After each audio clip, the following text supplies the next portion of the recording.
This is Jamey Boyum in Harrison County in front of a camera. But what's over here is a little bit more interesting, and I'm with someone who can tell us all about it. This is Crystal Cowan. She's with the Bureau of Land Management. And Crystal, these pens here at the City Arena in Marshall are rather full at the moment. They are. We've brought 120 wild horses and burros here for the public to look at and adopt. We have a good selection of mares, yearlings, and geldings, and we also have burros here if anyone's interested in a burro. Wow. So I guess you got to have more than an apartment, though, to have these, right? They don't Unless you plan to board, whatever your accommodations are. So what are the requirements to adopt some of these horses, wild horses? So we want to make sure someone has a good corral to put these animals in. The requirements are a minimum of 400 square feet per animal, which is just a 20 by 20 with access to food and water and a shelter.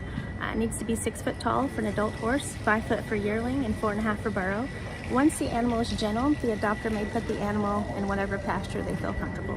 Okay, all right. And this seems like, these are wild horses, but they're not unruly at all. I mean, I saw them get a little uppity a minute ago, but for the most part, they're just coming up to these people who are checking them out and letting them be pet. They seem to enjoy being pet.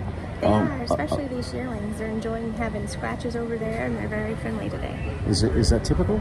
So usually they're a little bit more standoffish. Usually they're a little bit more afraid. These yearlings have come out of a facility where they were used to being scratched on. I don't know if they come from a prison facility. I'm not sure, but they're certainly used to people, and they're used to being scratched on, and they're very nosy creatures.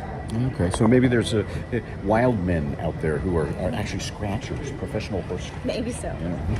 So this is really cool. So what are I guess this is a bidding process. Is that how it works? So we start at noon with a competitive bid. We want folks to fill out an application. They'll be given a bidder number. After the competitive bid, that's just to keep everything fair. After that, it's first come, first served adoptions until 6 p.m. and then 8 a.m. to noon tomorrow and Saturday. Okay, so people can come out early, check out the horses, see which one they might want to buy, and then or bid on, I guess. And you were telling me that typically there's not a bidding frenzy that happens with these horses because there's so many. There's so many. We've brought 120 animals here, and so the minimum fee is set by Congress. It's $125, and there's such a selection that usually someone, if they don't get what they want, they'll just get another one. Or if someone starts bidding, there's plenty other ones to choose from. Oh, look, they want to be pet. Yeah, check them out. Check them out. See how nosy they are? So they're used to being around people somewhere. They will still need to be gentled, and they'll still need to be worked with, but they're very nosy creatures. They seem pretty happy. Yeah. So I guess when you bring them in and let them kind of get accustomed to the place for a couple of days, feed them, things like that. So we brought them in yesterday, and horses are herd animals, and they kind of need to establish their pecking order. So we brought them in yesterday, and we fed them, and they put them in pens, and anyway, they kind of got used to each other. They've been fed again this morning. Certainly got used to their buddies. So. This is a horse nose sniffing my ear. He's a pretty sweet gentleman. Very friendly. Very friendly. And I guess these horses, you were telling me, they're kind of considered Mustangs, but I guess that just means mutt. It's kind of mutt. So these animals are feral. They're from the Bureau of Land Management public lands in the 10 western states.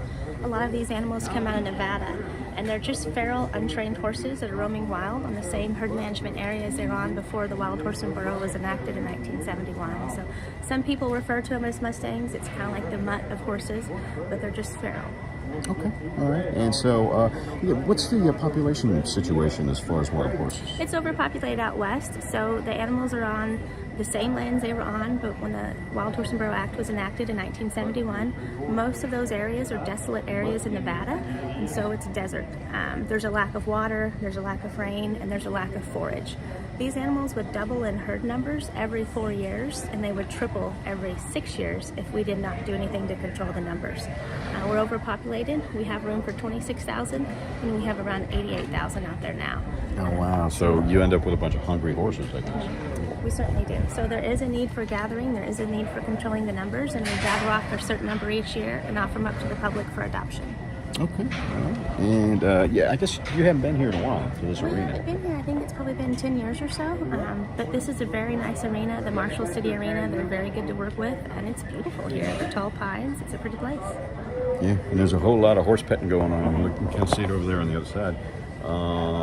So people, I guess, just kind of check out the horses, see what they like, and see if they like them, and then the adoption procedure happens. And these horses have to be broken, have to be trained, right? They'll have to be trained. Most people find this very rewarding, to take a wild, untrained horse, to gentle it and train it and work with it. We have the adoption incentive program, so a lot of people will get the animal gentled, do groundwork themselves, and when they get the $1,000 a year from adopting, they'll use that for saddle training. So I've seen most people use the money for that, and it's a great use for the money.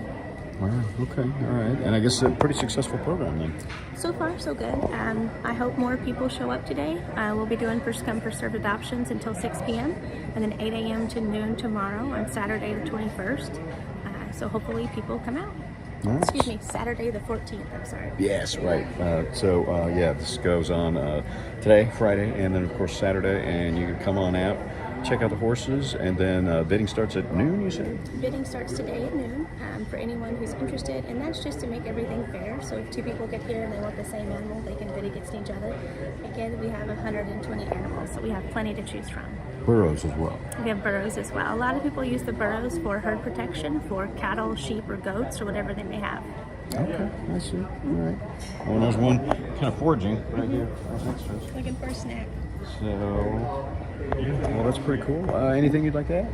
If folks can't make it out to this event, they can follow us on Facebook at BLM Wild Horse and Burro Program on Facebook. They can also check out our website at blm.gov, and we'll have our schedule of events. And if they have any questions at all, just come out and ask us here at the Marshall City Arena. Oh, good deal. Thank you very much, Crystal, for all the information. And so, yeah, come on out and, I don't know, horse around. Thank you. We'll have more later on KLTV 7 News and KLTV.com.